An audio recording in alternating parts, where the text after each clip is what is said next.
From Victim to Victor, the Detox Path. Are you a victim? You can be completely honest. I know that in our society, it's not exactly a good thing when people come out and say that they feel like they're victims. But if you want to fully detoxify from all the pollutants in your life, you have to come clean. You have to be authentic and true to yourself. If none of this makes sense, ask yourself the following questions. If you answer yes to at least two of these, then chances are high that you are a victim, or at least you consider yourself one. Do you think you're entitled to life being fair? Does it seem like everybody misunderstands you? Does it seem like no matter how hard you try, things just don't work out because you're unlucky? Does it seem like people are conspiring against you or just don't like you? Does it appear that you don't have the skills you need to get ahead? Are other people to blame for your childhood? Are other people to blame because you're not happy today? Is your boss holding you down by paying you less than you are worth? Do people in your relationships have a tough time discovering the real you? If at least two of these questions ring true to you or apply to you, chances are you are a victim, or you think you are a victim. Claim your victim status. It's very hard to solve a problem if you believe you don't have one. For example, it's very hard to get an alcoholic to stop drinking if they don't think they're an alcoholic. If they have no problems with how much they drink and what they drink, then they're not going to get any better. There's no problem to solve. The same analysis applies to your self-victimization. If you think you're like a victim, then now is the time to get to that moment of truth. You have to be clear with yourself. This means you have to be completely honest with yourself.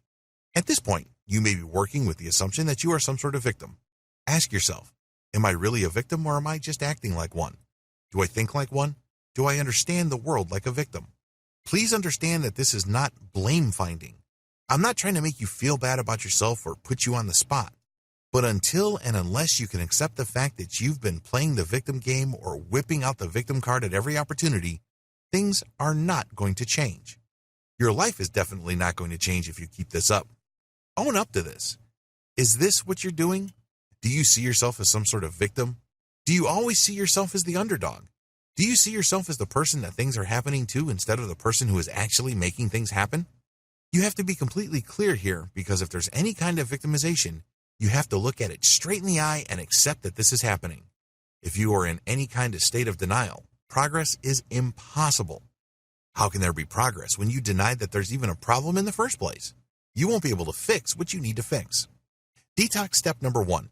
Stop blaming other people in situations beyond your control. When you blame other people, you're actually handing power over your life to those people. Think about it. This logically makes sense. Since you say that they caused your problem, then this automatically means they will have the solution. You've spent all this time blaming other people and unwittingly took all the power to change your circumstances from your hands and placed it in their hands. Obviously, this is not empowering. This is not helping things. This is only going to make your life worse and worse. Sure, it feels good because you have some sort of emotional release. Who doesn't feel good when the weight of responsibility is lifted off their shoulders? When you feel like you're a victim, you don't have to change. Other people have to change. Doesn't that feel good? But the problem is you pay a very big price for that sense of emotional release, or even your sense of vindication.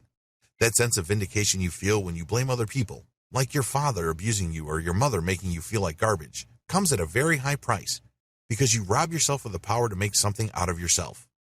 Of course, most people don't phrase things this way, but in operational terms, psychologically, this is the effect. Here's the truth. The people you're constantly blaming, they're gone. Seriously, they're living their lives. Maybe they have new families. Perhaps they've moved on.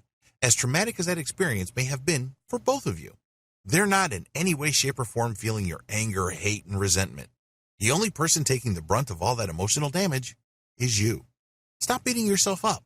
Stop rehashing that very painful image of a traumatic past. Nobody's being helped by this. Take ownership today. Take ownership of your life. I know this is easier said than done, but you have to do it. Not your father, who was emotionally absent. Not your mother, who may have been domineering. Not your ex-boyfriend, who may have screwed with your head. Not your girlfriend, who may have betrayed you. But you. Say to yourself, yes, I've lived my life as a victim. For all this time, I've blamed other people. Now, I'm going to stop blaming others. Instead, I'm going to say it's my fault. It's my responsibility. I own this. You have to make yourself say these, and you have to mean it. Until you are able to say that you totally own your life and you made everything in it happen, or you've let it happen, nothing's going to change. Please understand that everything that happens to your life was either chosen by you or you let it happen. Why? Because you could always control how you respond. As you go through this training, a bolt of lightning might hit you. Obviously, you didn't cause it, but I can guarantee you that you have total control about how you respond to that unfortunate circumstance. Retake that sense of ownership you have over your life, because that power to choose is the only real power you have. Here's the good news. The power to choose is the foundation head of all possibility in your life. Reclaim that power and you can turn your life around. Unless it hurts, it's not real. Quick warning. It's very easy to just go through some sort of intellectual laundry list of the things that you should own up to. Everything that I've said prior to this point is very easy to intellectually compartmentalize and treat like some sort of academic information. Many people do a good job of lying to themselves because they just go down the list of all their screw-ups. At the end of the day, it doesn't change them. They intellectually accept these, but they don't develop a sense of emotional urgency. In other words, it doesn't cut close to home. Deep down inside, on an emotional level, there's still this hermetically sealed compartment in their mind about who truly is at fault. You can say to yourself that you allowed your father to harm you. You could say to yourself that you have allowed your mother to run your life and make you feel miserable. You can repeat that in your head like a mantra. But the problem is, until it reaches on a deep and emotional level where you completely own it, nothing will change. There are so many people out there who have gone through psychiatric counseling who know their issues, but they refuse to change because whatever revelations that they have come across remain lists in their head. These truths must burn. How bad? You have to make a fool of yourself. You have to feel that you have let yourself down. You have to feel that you've really screwed yourself over. In other words, you have to stop running away from the impact of these emotions. Put simply, you have to do things that you have been fearing for all this time. The good news is, once it hurts, then you know that this laundry list of realizations is true. If it doesn't hurt, or it seems so glib or inconvenient that you're just playing mind games with yourself, you're just wasting your time. There's absolutely no detoxification happening.